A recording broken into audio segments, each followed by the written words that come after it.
if you don't have the attention, you can go buy the attention, but also have the attention working for you.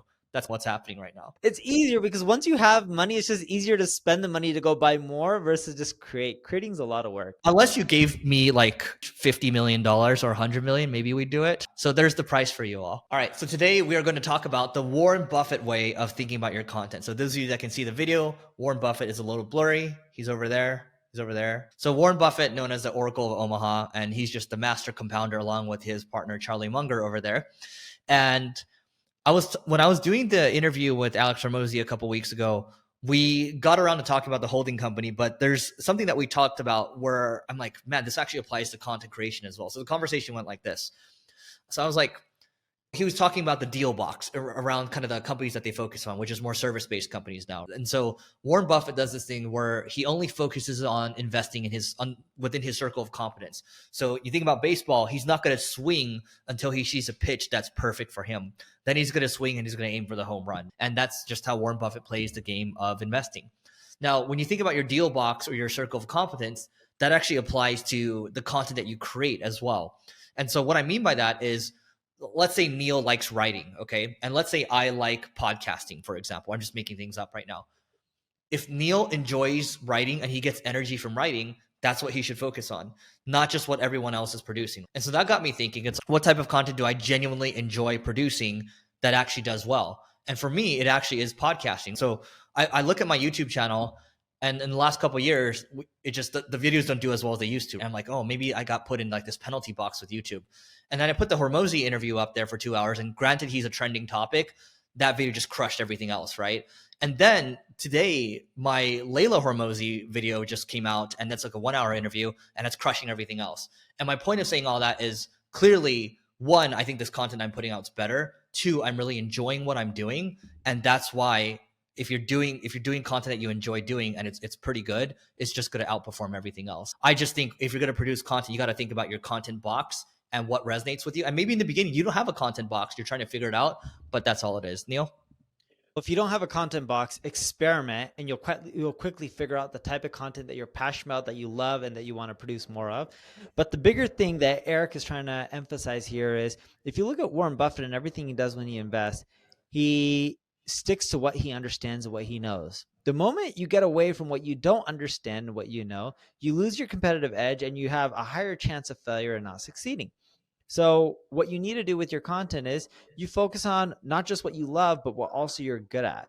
And you also have to think about what you know that's different than others. So for example, I have an edge on marketing because I've been doing it for a long time. So I may have some insights that others may not have, but either way, I talk about marketing because I know marketing and I have an edge there. On the flip side, my last name is Patel, and there's a lot of doctors that have the last name Patel, but you don't see me giving medical advice because I don't have an advantage on that, and there's nothing unique I can offer. Plus, I'm not a doctor, so a lot of my information on medical advice would be just off. If you stick to what you know, what you love, what you're good at, and what better than most people, that's where you're going to have an edge, and that's the kind of content that's going to do well versus creating all the similar type of content that's all regurgitated to everyone else. I think also what's helpful, Neil, is behind the scenes, right? Like you and I, when we talk about this stuff, it's like you understand marketing software really well. Now you really understand the agency world really well. So you're just going to keep doing it. Yes.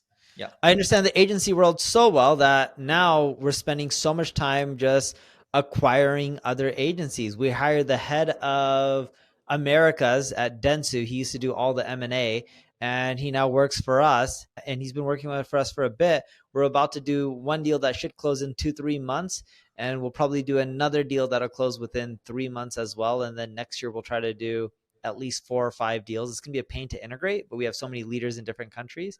I'm really hoping we can do 10 deals next year with at least $1 million in EBITDA each deal. Hopefully a lot more than that, but hopefully we can buy at least, call it 20+ million in EBITDA next year. So look, mile wide, inch deep, right? Instead, you want rather go mile deep, inch wide.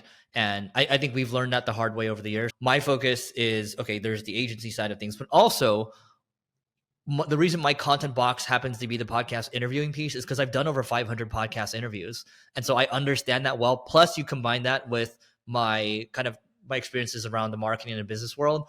That just makes a lot of sense. So I should do more of that. And Neil's been blogging for a very long time, and he continues to blog. And that's what works for him, right? So we're not saying you should copy us or anything. I'm just trying to say figure out what works for you, but stick to it. Try to stick to it for a period of time, and it should work. So today we are going to talk about the Creator Economy 2.0. And this comes written by one of our favorite people. His name is Andrew Chen. And I'm going to share this real quick. And actually, you know what? I'm going to share it, but I'm not going to read the whole thing because it's an essay. So Andrew Chen, just some background, he's a partner at Andreessen Horowitz, which is one of the big venture firms out there. So the title of this post is Creator Economy 2.0, what we've learned, why it's hard, and what's next. And so I just want to scroll to the theories of the dynamics at play, because maybe in 2020, 2021, there are a lot of creator companies that were raising a bunch of money. Let's say Patreon, for example, Substack raised a ton of money, and it was all about putting the power in the hands of the creator. So for example, if you build your email subscription newsletter, then Substack might take 10% or something like that. So the whole idea was that these creator platforms would just take a cut of whatever the creator was making. Now that the dust is cleared, we're in 2023, it's actually, we've learned that it's very hard to build a creator startup. And here are a few theories of the dynamics at play. So Neil, do you want to read these or you want me to read these? I will read them. You have a lot of noise in the background. So Andrew says here, and he's a smart growth marketer. So he has a few theories of the dynamics at play. And by the way, he was the lead funder for one of the creator companies, Clubhouse. Just want to call that out. So the creator power law, a small concentrated number of creators have all the audience, which makes creator economy startups potentially fragile and dependent. Number 2, battle for the bio link. Creator economy companies acquire their audience from larger social media platforms that often have one spot, the link in bio, to promote a single company. It's a zero-sum game to overpower other companies. Now, number 3, the graduation problem. Startups often charge a take rate, percentage of bookings, and if the creator is acquiring their own customers and also doing the underlying work, they want to pressure you towards reducing costs. The biggest creators often graduate, quote unquote, from a platform, building their own and taking the revenue with them. Now, the fourth and final point here is algorithmic feast and famine. So creator traffic is driven by social feed algos, which lends itself to big spikes in traffic that appear and then go away, the opposite of the steady, durable growth that startups seek. Now, before you go, Neil, the one thing I want to call out here is the graduation problem. If you're making $1 million a month, do you really want to be paying Substack $100,000 a month? No, you're going to keep grinding them down, and you're going to grind them down to the point where you're just going to move over to your own platform. Yes, I think he's spot on with this. I also think it's just really hard to build up a massive following compared to what it was like 6, 7, 8 years ago when social was just much more up and coming than it is now. Now it's a really saturated market. If you look at what Threads did with X, no one really talks about Threads anymore.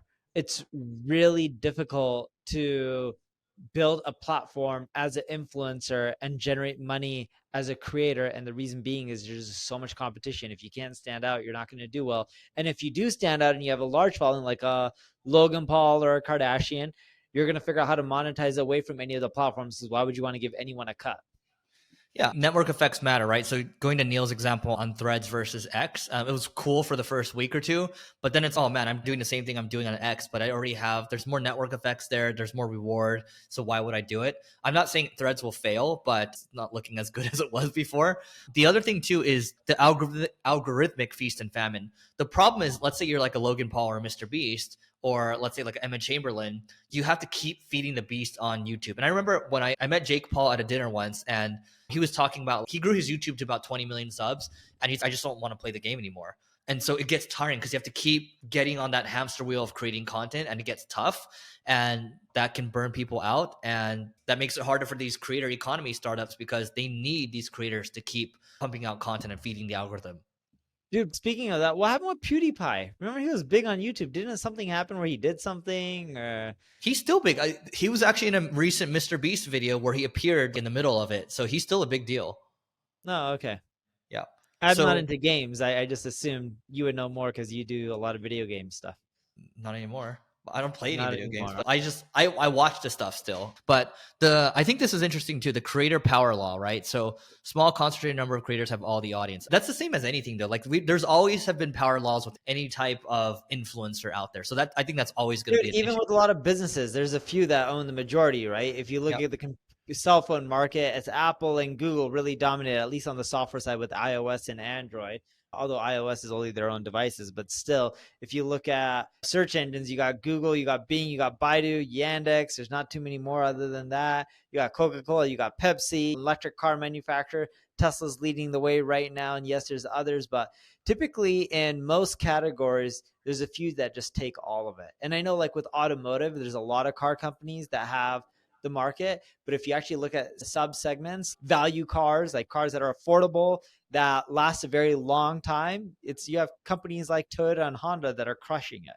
Yeah, look, at the end of the day, it's the Pareto principle, right? The 80-20 rule. And it's no different in any type of business or audience or whatever it is exactly. So take that for what it is. I think, look, I still think there's potential for these creator economy startups. I just think we got a little ahead of our skis here. At least it's a good lesson in how the game works. All right. So we are going to talk about how podcasts are continuing to expand drastically. So Neil, if you were to guess in the United States, how many people do you think are listening to podcasts per week? I would say 100 million-ish people. Wow. Where'd you pull that number from? I made it up. If you look at the US population, percentage of them are really young, percentage of them are really old, probably 100-ish million people. So Neil is right. So podcasting is back. So according to Edison Research, highest numbers ever with 90 million listeners per week. I was close. Yeah, you're right on. I said you're spot on. Another study by iHeartMedia suggests that expansion has chipped away time spent on streaming and social media. And with an upward of 3 million podcasts on offer, more people are listening to more content than at any time since the heyday of radios. The power players, okay, this is an article on the power players in the podcasting space. Funny enough, we dealt with one of them before. But what are our thoughts on this? And just so everyone knows, Edison Research, they have a really good study that they do each year on podcasting. Maybe we'll review that later. Podcasting is booming. And if you look at the United States, we're actually quite a bit behind in some other countries. Like in China, podcasting has really boomed. In the United States, I don't think we've hit our inflection point. And if you actually look at how many podcasts there are, there's not that many. I know people are like, oh yeah, there's less than 10 million podcasts. But if you actually look at how many active podcasts there are, where people are still producing episodes or produce more than 50 episodes, the number really starts shrinking fast. It's a wide open space right now. I'm just looking at some of these creators in here. So Emma Chamberlain, YouTube channel with 12 million subs, and she signed a multi-year deal with Spotify for expansion. And then Stuff You Should Know. So how Stuff works, they sold for about $55 million to iHeart in 2018 or so. And then Joe Rogan, everyone knows that he did his $100 million plus deal. And then the other thing I'll mention is, I think his name's Bill Simmons. So Simmons, Spotify forked over $250 million to acquire The Ringer. And now Bill Simmons is the head of podcast innovation and monetization at Spotify. So he's an employee there. And so there's another lesson here. Like, if you don't have the attention, you can go buy the attention, but also have the attention working for you. That's what's happening right now. Dude, it was so funny when you guys said Bill Simmons. I'm like, that name sounds super familiar. I Googled him and I'm like, oh yeah. I'm like, no wonder he has such a big deal. And Ben Shapiro too. So Ben Shapiro, he has about 6.1 million YouTube subs, and he has a bunch of people that listen. Kara Swisher. I can keep dropping names here, but point of the fact of the matter is, we see more podcast studios forming around LA, which is where I am, and Neil's about to be at some point, but hopefully. And more people are doing podcasts. You can see even on Instagram. So you can see the signals, like the leading indicators of more and more people are doing podcasts, more studios are opening, and it's just going to become more and more of a thing. And so I think now is still a good time. There's only 3 million podcasts at play right now, and versus like billions of blogs. I think it's good timing. I would not recommend, I think if you need the money, go ahead and sell it. I don't think Neil and I would sell this podcast. I think we're just going to keep going and compounding for a very long time. I didn't know that there was money in selling your podcast. Unless you gave me if you gave us each $50 million or $100 million, maybe we'd do it. But yeah, so there's the price for you all. Yep. Look, at the end of the day, if you are trying to build an audience, one of the best places to do so is podcasting. And I would go from there. If you don't do podcasting, I think you're missing out on a big untapped market. Look, I'll add this one last wrinkle, right? If I were to start from scratch, personally, my opinion here, and Neil might disagree, but I would start with podcasting today and then have a good video for it. And I would put the longs on YouTube. And then I would also have a clips channel for 5 to 10 minute clips. And I would also have the shorts as well for the longer channel. And that's just going to be a way to get more discoverability for my podcast. Keep in mind though, even though Neil and I are saying start a podcast, obviously we think you should start with experience first too. If you don't have any experience, you're not going to be able to ask good questions. Or let's say if you start a business podcast, you're going to interview like billionaires and things like that. You better have good questions because that leads to directly affects the quality of your content. Whether it's gaining experience or doing your research, you have to still put in the work. It doesn't mean, oh, just because we're saying start a podcast or start a blog or whatever, it doesn't mean you can just do whatever. It's got to be better than the vast majority of other people. And if you don't go out there and you don't want to end up creating one, that's fine. Advertise on other people's or be a guest on a lot of them, and you can still get the juice from podcasting. We are going to talk about the right way to win at YouTube in 2023. So, Neil, you want to go first on this one? Yeah, so right now on YouTube, if you've been doing YouTube for a while, you may have noticed that you're not getting as much love as you used to be, and that's because they're more competitive, so there's not much more you can do there. But it's also because YouTube wants a lot of different formats. They just don't want long form videos. They also want short form videos like Reels or Shorts that they would call it, because a lot of people are consuming them.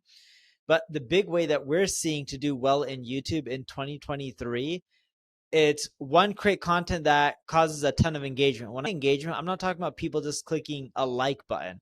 I'm talking about people leaving a comment. If you're not creating video content that causes people to create comments, you're just not going to do as well. That is the number one thing. The second thing is if you search on YouTube, they have tons of content for almost any topic. If you're not creating new stuff that hasn't already been talked about, you're just regurgitating old information, you're not going to do well. It has to be new, fresh, or if it's an existing old topic, you better have new, fresh data that is shocking to people versus just the old plain stuff that they're used to hearing. The third thing is YouTube drives a lot of traffic from search. It's the second most popular search engine, even though it's owned by the first most popular search engine, Google.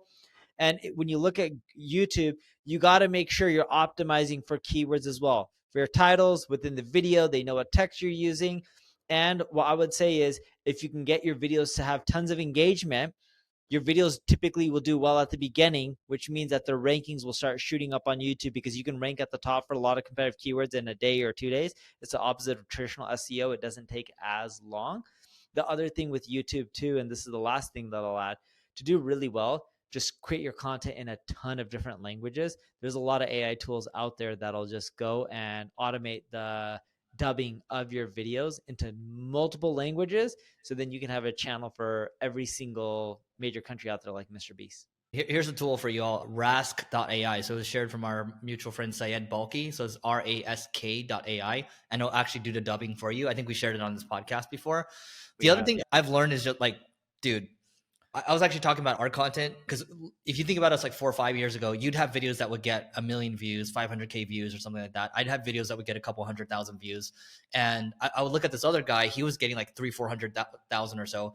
But now when I look at your channel, it's not getting what it used to get, right? Like now you're getting, it could be 5,000 to 20,000 or so. Sometimes there might be some bangers. Same thing with my friend's channel too. My point is, and actually Neil made this point too, the standards for YouTube are getting higher and higher. And so it's okay. Also, what do people consider good quality content?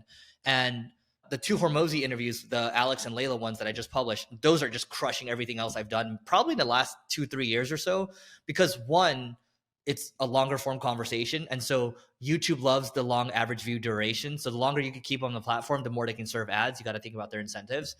What I also learned too, or what I relearned, was your 30-second retention matters a lot. And so there's a big difference between, I think for the Alex one, I had 104% retention for the first 30 seconds. So we had a really good introduction with good hooks to keep them interested, versus my Peter Diamandis one, we didn't have a 30-second introduction and the 30-second retention was maybe about 40% or so. So we lost 60% of the audience there. Look, good hooks, good stories, and good headlines, good thumbnails. That's all great. But at the end of the day, I think you have to just be asking yourself, whatever it is that you're publishing, is it something that you'd be proud to share with your friends or your family? And is it something that you think makes not only you look good, but also whoever it is that you're promoting, they look good as well?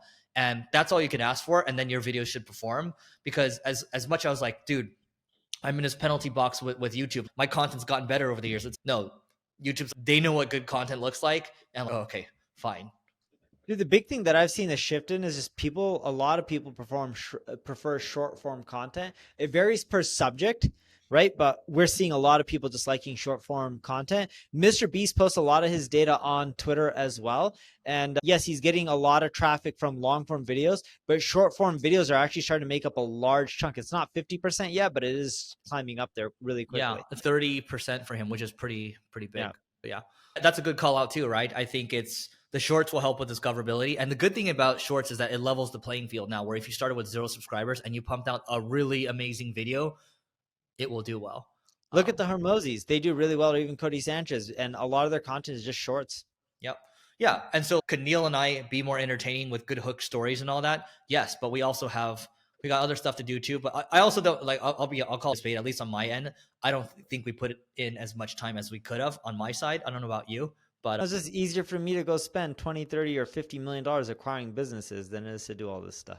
someone should clip that and post it to shorts. So anyway, that is it. I'm just telling you the truth, right? Go create all this content.